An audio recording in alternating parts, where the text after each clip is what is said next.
Cincinnati Bengals records that we can go ahead and break this upcoming season. Starting off right away, Joe Burrow. If Joe Burrow hits over 3,694 yards, which I think we all assume he's going to. I'm going to assume he probably has at least 4,500 plus yards this upcoming season. He will officially surpass Carson Palmer for the fourth most passing yards of any Bengals quarterback. Second more, if we look at touchdowns, if he has over 14 touchdowns, he also surpasses Carson Palmer for the fourth most touchdowns in Bengals history. If he has 47 touchdowns, which, hey, listen, it's possible to have 50 touchdowns in the season, he would officially become number 3, surpassing Boomer Esiason for the third most touchdowns in Bengals history. Now, if he hit 57 touchdowns, which, I'll be honest with you, that's not on my bucket list, but I would love to see it. But that would also mean, number one, our defense is probably the most atrocious defense of all time. If Joe has to score 57 touchdowns, or unless we just destroy every single opponent by like 40 some odd points, or number two, that would mean we probably cannot run the football. We probably cannot run the football if that's the case. So, I'm going to be honest. I think that Joe could definitely hit number 4 for passing yards and passing touchdowns. I don't know if he's going to hit number 3 for Boomer. But, I mean, again, listen, at the end of the day, anything's possible, right?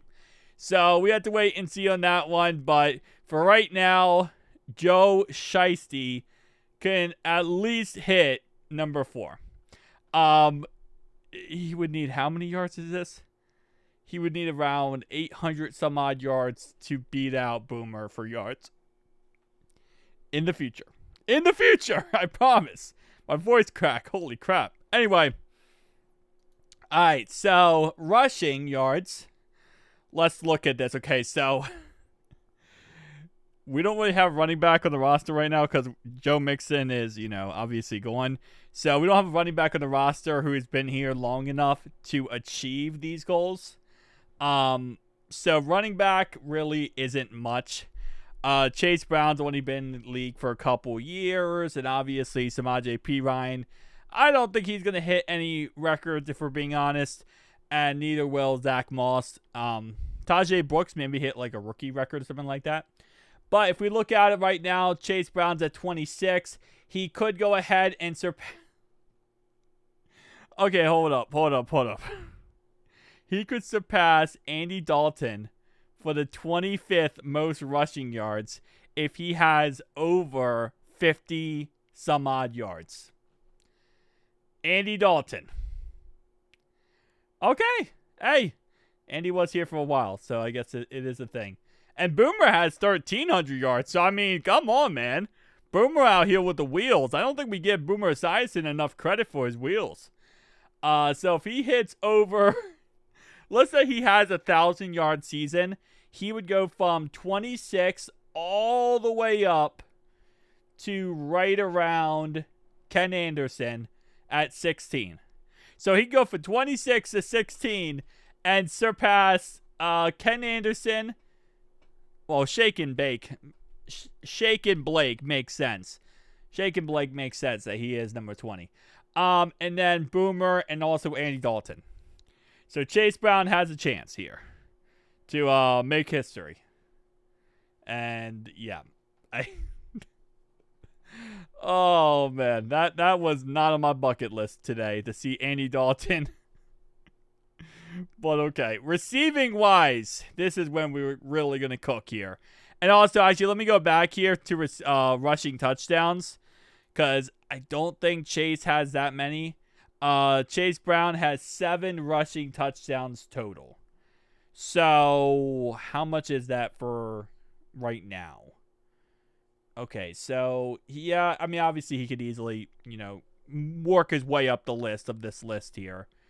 But he's probably not breaking any crazy records this year, let's be honest. All right, receiving. When I mean like records for Bengals records. I think Chase Brown's going to have a fantastic season, and he's going to do absolutely amazing. I love Chase Brown. He is my favorite running back on the roster, and he will be moving forward forever and ever. Receiving yards, this is kind of weird because, although Jamar Chase is amazing, he hasn't been in the league as long as other players. But he's already at number 10. So, most likely, I think Chase will have around 1,600 yards, which would put him right around 7,000 some odd yards, which would put him right at number 3 all time. Chase, sorry for the cut, guys. Butterscotch was hungry and he was weaking. So, let's talk about it. But continuing my train of thought here. Yeah, so Chase has a fantastically crazy season. He could, again, actually, wait. He would have to hit 1,800, I think, right? Yeah, he'd have to hit 1,800 to beat out Isaac Curtis. 1,600 would probably put him right around this area right here, which I think he could definitely have a 1,600 yard plus season. I think he could have a 2,000 yard season, personally speaking. I know that's very rare, not something that really happens, but I think he could. I think Chase could easily hit he'll at least easily hit number 5. I think he'll be top 5 after this year. Reception wise, Jamar Chase is number 8. Okay, so he's number 8 currently. There isn't record for receptions apparently. Actually, no, this is targets. Lordy.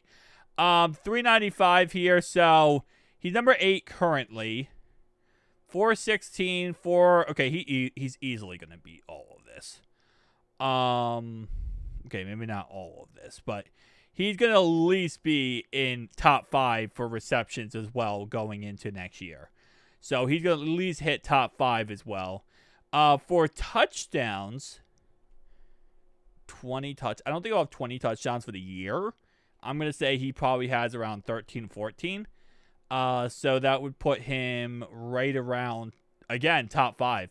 He's already top 5, but he'd move up to number 4 for touchdowns.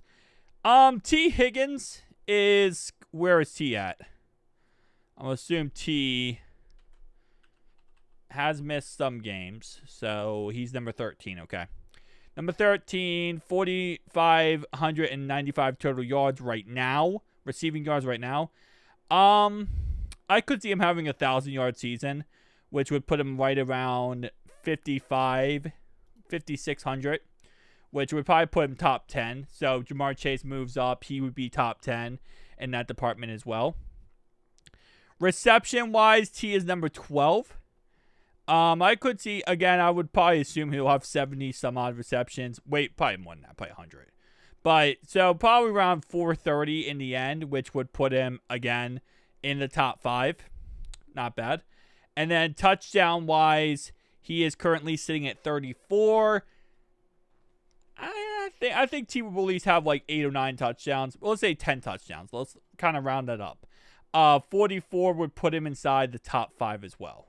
Well, it would put him at number 5 because Chase would also go up as well. All right, so is that it? I think that's it for our offensive stats. Let's look at defense. Defensively, sack totals. Trey Hendrickson currently sitting at 57 sacks. Okay. Will he have another 16-plus sack season is the question. Oh, I think he will. And that would put him right around number 4. So he would be above Reggie Williams. Still below Geno Atkins, but right around that time, right around that area. I don't know, though. Wait, am I doing my math wrong? I am doing my math absolutely atrociously bad.